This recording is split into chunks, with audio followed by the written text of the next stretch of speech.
이제 기조 연설로 본격적인 포럼을 시작하도록 하겠습니다. 그 첫 문을 열어주실 한국소비자보호법학회 김현수 회장님을 큰 박수로 모시겠습니다.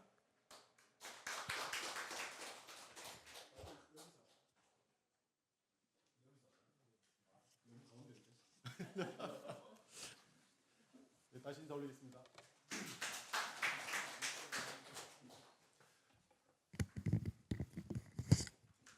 네, 안녕하십니까. 한국소비자법학회 회장을 하고 있는 부산대 김현수 교수입니다. 오늘 제7차 AI 법제 연구 포럼에서 인공지능과 소비자 보호라고 하는 주제로 기조 강연을 하게 됐는데요. 매우 기쁘게 생각하고 영광으로 생각합니다. 아시는 것처럼 AI 기술이라고 하는 것이 이제는 우리 삶 속에 그냥 깊이 깊숙이 파고들어 있는 것 같습니다. 더 이상 이제 인공지능이다라고 하는 것 자체가 미래의 이야기는 당연히 아닌 것 같고요. 지금 저희가 당면하고 있는 현실, 생활에 깊숙이 또 연관된 문제인 것 같습니다. 어쨌든 오늘 이 시간을 통해서 기술의 진보 그리고 거기에 따른 인간의 존엄성과 관련된 변화 그리고 소비자 보호라고 하는 그 관점에서 좀 새로운 패러다임이 어떻게 변경이 되고 있느냐라고 하는 관점에서 조금 말씀을 드리고자 합니다. 예, 최근에 이제 AI가 발전하는 속도라는 것을 저희가 생각을 해보면 솔직히 좀 무섭지 않으세요? 네, 그래서 과거에는 기계라고 하는 대상은 인간이 시키는 일만 하는 충직한 이제 하인의 역할을 많이 했었고 도구의 역할을 많이 했었습니다. 근데 지금 생각해 보면 저희가 생성형 AI를 쓰고 있죠. 이런 것들은 그림도 그리고 글도 쓰고 심지어는 제가 어떤 이제 질문을 하게 되면 이런 건 어때요? 라고 이제 여러 가지 제안도 해주고 있습니다. 분명히 이제 편해진 건 사실입니다. 저도 이제 어디 환영사를 쓰거나 개회사를 쓸 때 예전에는 혼자서 앉아서 막 이렇게 열심히 썼어야 되는데 지금은 일단은 프로그램을 넣고 제가 무슨 역할을 하며 이런 톤으로 이야기를 해줘라고 하면 초안이 나오고 관련된 그 초안을 가지고 제가 좀 다듬고 훨씬 더 편리해졌습니다.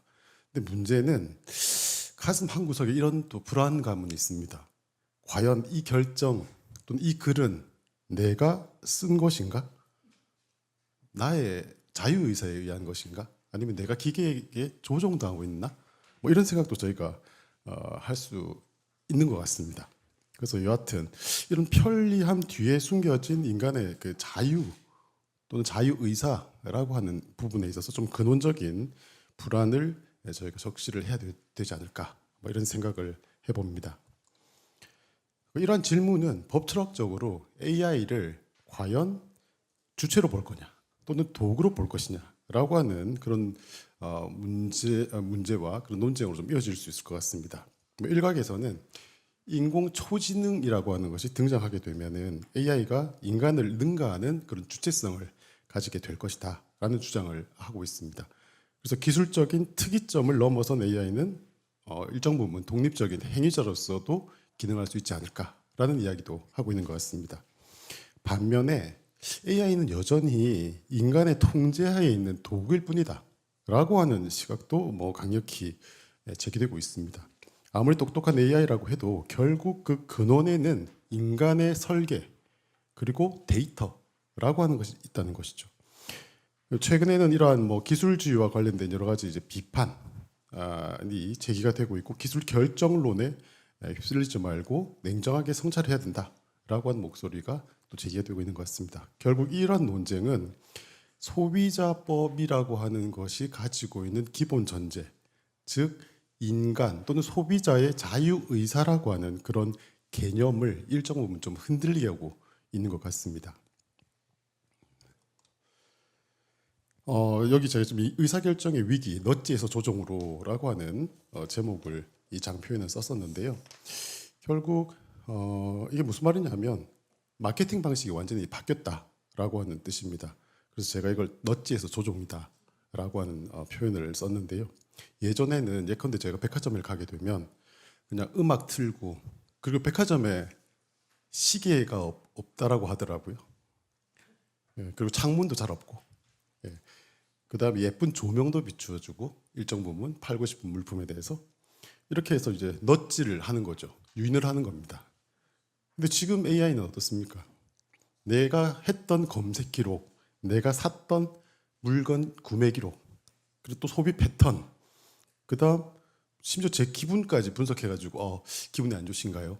이렇게 해가지고 여러 가지 제안을 던집니다. 그래서 거부하기에는 굉장히 힘든 경우도 많이 있습니다. 근데 제가 뭔가를 사고 싶어가지고 검색을 했는데 그게 핫딜이 갑자기 팍 뜨는 겁니다. 평소에 사고자 했던 가격보다는 훨씬 더 싸게. 그러면 그 제안에 제가 굴복하게 될 가능성이 높죠.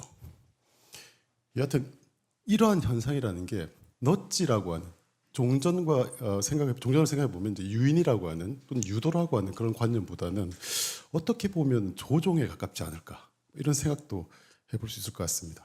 그래서 내가 선택했다고 착각하게 만들지만 사실은 알고리즘이 정해놓은 답을 고르는 이게 이제 바로 우리가 이 AI 시대에 마주해 있는 현실이 아닐까라는 생각이 듭니다. 또 이제 인공지능이라고 하는 기술이 계속해서 발전을 하고 있는데요. 이제 커스터봇이라고 하는 것이 등장하고 있습니다. 등장하고 앞으로 이 커스터봇이라는 것이 많이 활용이 될 거다라는 전망이 있습니다. 이제 커스터봇은 커스터머라고 하는 소비자 고객이라고 하는 것과 로봇이라고 하는 그런 단어의 합성어인데요. 이제 정보의 탐색부터 구매까지 전 과정을 수행하는 완전한 의사결정 대행자. 그래서 이 비인간 경제 주체라고 하는 것을 의미하는 그런 단어라고 할 수 있습니다. 그래서 이건 이제 종래 저희가 알던 실이라든지 또는 생성형 AI보다는 좀 더 이제 고도의 기능을 가지고 자율적인 판단이나 거래 능력을 가지고 있는 것을 이제 커스터봇이라고 하는데 이 커스터봇이라고 하는 것은 종래 이제 저희가 지금 챗봇을 쓰지 않습니까? 쓰면은 제가 말을 걸면 그냥 대화를 하는 수준이긴 한데 그리고 여러 가지 에이전트가 있으면 그걸 어떤 걸 뭐 저희가 사달라 또는 검색해줘라고 하면은 검색을 해주거나 어떤 권리는 아까 말씀드린 것처럼 초안을 만들어주는 저 도구로서 즉 심부름을 하는 역할을 많이 했다라고 하게 되면 이 커스터봇은 반면에 사람의 대리인과 유사한 그런 행위를 할 수 있을 것 같습니다. 그래서 근데 알아서 제일 좋은 걸로 사줘라고 이야기를 하면 이 커스터봇이 알아서 가격 비교도 하고 결제도 하고 배송까지 다 혼자서 다 처리를 합니다. 그래서 이제 기업은 사람에게 물건을 파는 게 아니고 생각을 해보면 알고리즘 소비자에게 물건을 팔아야 되는 그런 세상이 될 거다라는 생각이 듭니다. 그러면 결국은 저희가 합리적인 소비자를 전제로 했던 이 소비자법이라고 하는 영역에서의 일정한 변화 역시 필요하다라는 생각이 듭니다.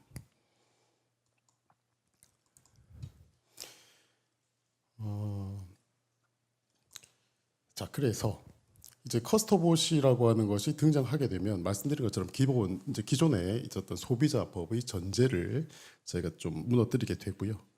그 여러 가지 전제 중에 앞서 말씀드린 것처럼 이제 평균 소비자 개념이라고 하는 것 이것이 이제 소비자법의 전제가 되는데 이것 역시 이제 인공지능 시대에는 저희가 소비자법을 이제 재편하는 데 있어서 염두에 두어야 될 이제 그런 것이 아닌가라는 생각이 듭니다. 아시는 것처럼 평균 소비자라는 것은 인간은 여하튼 합리적인데 시간이나 주의력에 제한이 있다라고 하는 것을 전제로 해서 저희가 법을 그동안 설계를 해왔습니다. 그래서 예컨대 뭐 약관 같은 경우도 저희가 약관을 다 읽어보고 아마 구매하시는 분은 없으실 것 같습니다.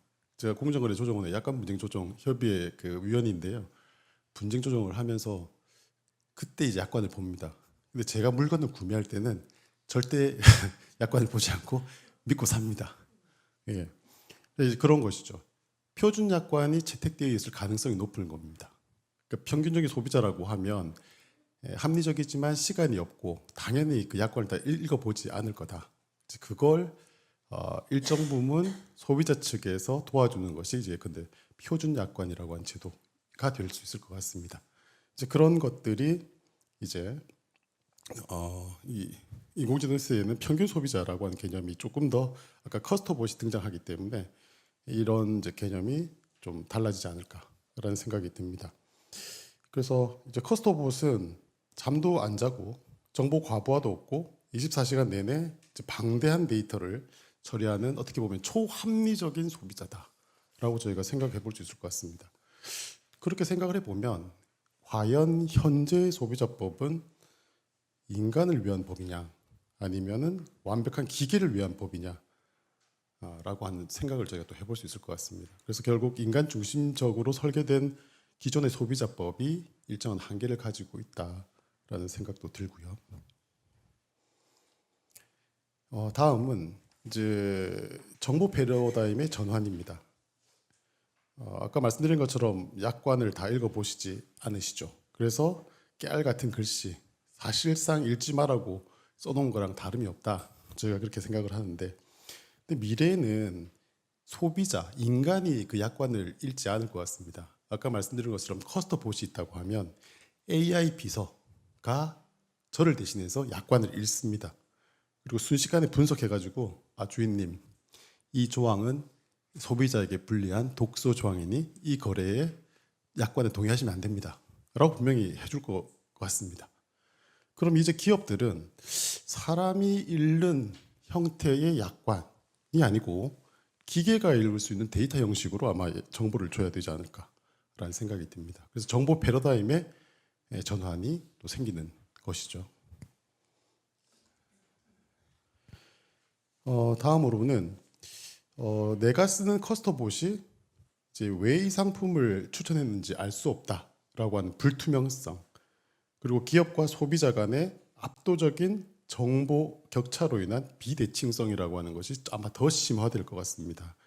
그리고 기업이 알고리즘을 조작해서 구매를 유도할 수 있는 이 조작 가능성 역시 높아질 거다라는 생각이 듭니다.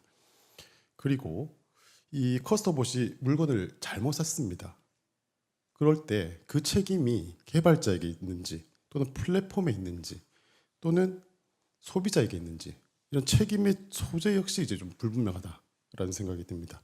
그래서 이런 부분들은 기존의 법 체계로는 해결하기 어려운 그런 문제다라고 생각을 하고요.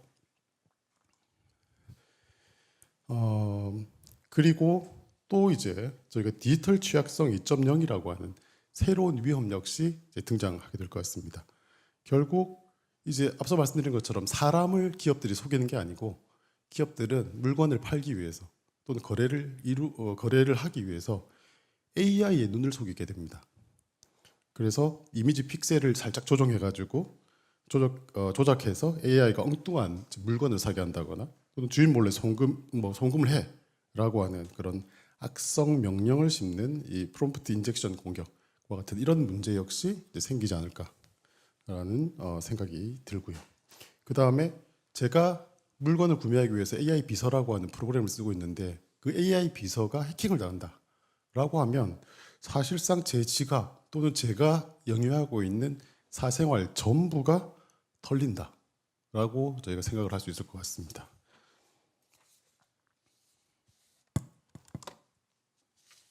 자, 그러면 이제 향후 저희 소비자법이 어떤 식으로 이 인공지능 시대에 조금 재편이 돼야 되느냐라는 방향성을 좀 말씀드리고자 합니다. 우선 규제의 타이밍이라는 것을 좀 설계 단계로 좀 확 당겨야 되지 않을까라는 생각이 듭니다. 그래서 현재에는 소비자가 소비자 거래 또는 소비자 계약을 할 때 소비자가 가지고 있는 정보의 비대칭성이라는 걸 해소해주기 위해서 사업자에게 정보 제공 의무라든지 또는 표준 약관을 쓰라든지 표준 계약서를 쓰라든지 여러 가지 의무를 부과합니다. 근데 그 시점이라는 것이 계약 체결 시점이라는 거죠. 근데 이러한 이제 기존의 계약 체결 시점이 중심이 되었던 것을 향후에는 조금 더 앞으로 당겨서 이제 설계 단계에 애초에 그 안전장치를 조금 넣어야 되지 않을까라는 생각이 듭니다. 그래서 소위 말하는 이제 세이프티 바이 디자인이라고 하는 관념을 이 설계 단계에서부터 저희가 조금 도입을 해서 생각을 해봐야겠다라는 것이고요. 그리고 두 번째는 인간과 기계가 이제 공존할 수 있는 그런 보호막을 쳐야 될 것 같습니다. 그래서 기업들이 자기네 물건을 팔려고 소비자의 뭐 AI 비서를 차단하거나 방해를 하면 안 되겠죠. 그래서 이걸 막아주는 또 에이전트 보호라는 것 역시 이제 필요할 것 같습니다. 또 사고가 났을 때 이게 개발자의 탓인지 사용자의 탓인지 아니면 AI가 혼자 저지른 일인지 따질 수 있는 어떤 책임 소재와 관련된 기준도 좀 명확히 세워져야 할 것 같습니다. 그리고 이제 AI 시대의 소비자 권리라고 하는 관념도 저희가 한번 생각해 볼 수 있을 것 같습니다. 전통적으로는 이제 소비자 기본법에 소비자의 권리가 8대 권리가 있습니다. 근데 이제 그러한 권리를 저희가 AI 시대에 좀 더 재해석하거나 일정한 변형을 거쳐야 되겠다라는 생각이 드는데요. 예를 들면 이제 인간 상호작용권, 즉 이제 기계가 답답할 때는 언제든지 사람을 바꿔달라라고 요구할 수 있어야 될 것 같습니다. 또 요새 지금 뭐 많이 그 기업에 대해서 CS를 하실 때 대부분 아마 로봇이 전화를 받는 경우가 많을 겁니다. 근데 그 친구한테 아무리 화를 내도 똑같은 말만 반복하고 다시 앞으로 돌아가지 않습니까? 답답하면 그냥 사람한테 말하고 싶어라고 했을 때 사람과 상호작용할 수 있는 그런 권리가 있어야 되겠다라는 생각이 들고요. 또 하나는 이제 설명 요구권입니다. 그러니까 AI가 내린 선택의 논리적인 근거, 의사결정 과정을 확인할 수 있는 그런 권리. 즉 이게 이제 투명성이라고 하는 관념이랑 이제 직결될 거다라는 생각이 들고요. 그 다음 세 번째는 이제 AI가 멋대로 뭐 제가 뭐 요청하지 않았거나 아니면 제가 요청한 범위를 벗어나서 행동을 하는 경우에 멈춰달라고 할 수 있는 그런 것들이 또 필요하지 않을까. 그래서 개입 또는 거부권이라고 하는 그런 이제 관념도 새로운 권리의 저희가 한 형태로 생각을 해볼 수 있겠다. 그리고 뭐 당연히 뭐 돈이 없다고 기술을 모른다고 해서 AI 비서를 못 쓰는 일은 당연히 없어야 될 것이고요. 그래서 이제 기술 격차가 새로운 뭐 신분제로 작용되어서는 안 된다라고 하는 관념에서 이제 디지털 포용권이라고 하는 것도 저희가 생각해 볼 수 있을 것 같습니다. 그리고 마지막으로 이 모든 걸 공정이라든지 과기부라든지 개보위라든지 정부기관 단독으로 할 수도 없고요. 그리고 기업이 알아서 자율 규제를 하는 것도 분명히 한계가 있을 겁니다. 소비자법 학회에서 소비자법 제안을 열심히 해가지고 목소리를 아무리 높여도 그걸 받아주는 곳이 없다거나 또는 단체 어쨌든 여러 가지 이러한 그 인공지능과 관련된 소비자 문제에 대해서 소비자 단체 그리고 학계 그리고 정부기관 관련 기관들이 머리를 맞대고 조금 선제적으로 저희가 정책도 연구를 하고 향후에 그 정책을 실제로 실현할 때도 이제 정부 기관이 그것을 잘 받아서 정리하고 뭐 실현하는 그런 좀 체계가 필요하지 않을까. 그래서 이제 민관 산학 협의체를 좀 구성하면 어떨까라는 생각이 듭니다. 그래서 아까 여기 문미란 선생님하고 이야기를 하다가 가칭 이름도 한번 생각을 해봤는데 소비자가 주도하는 AI 시대 포럼 예를 들면 그런 것들을 아까 말씀드렸던 정부 기관 그다음에 학계 또는 또 단체 이렇게 같이 저희가 연합을 해서 머리를 맞댈 수 있는 그런 협의체가 있으면 좋겠다라는 생각이 듭니다. 이제 마무리를 하겠습니다. 뭐 결국 저희가 가야 할 길은 명확한 것 같습니다. 기술에 끌려다니는 건 안 된다는 거죠. 결국 소비자법에 있어서 소비자법이나 정책이 소비자를 배제한 채 그냥 산업 활성화 측면에만 맞춰지면 안 된다. 소비자가 일정 부분 주도하고 같이 가는 정책이 있어야 될 거다라고 하는 생각이 듭니다. 그래서 뭐 AI가 뭐 도구냐 또는 주체냐 뭐 이런 논쟁은 뭐 계속돼야 되겠지만 무엇보다 시급한 것은 인간과 기계 모두에게 통하는 새로운 형태의 소비자법에 대해서 저희가 같이 논의를 해보면 좋겠다라는 생각이 듭니다. 그래서 오늘 이 포럼이 또 이 거대한 변화의 첫 단추를 끼우는 자리가 되면 좋지 않을까라는 생각을 말씀드리는 것으로 발표를 마치도록 하겠습니다. 감사합니다. 네, 김현수 회장님의 기조 연설이 있었습니다. 인공지능과 소비자 보호를 주제로 말씀을 들어봤습니다.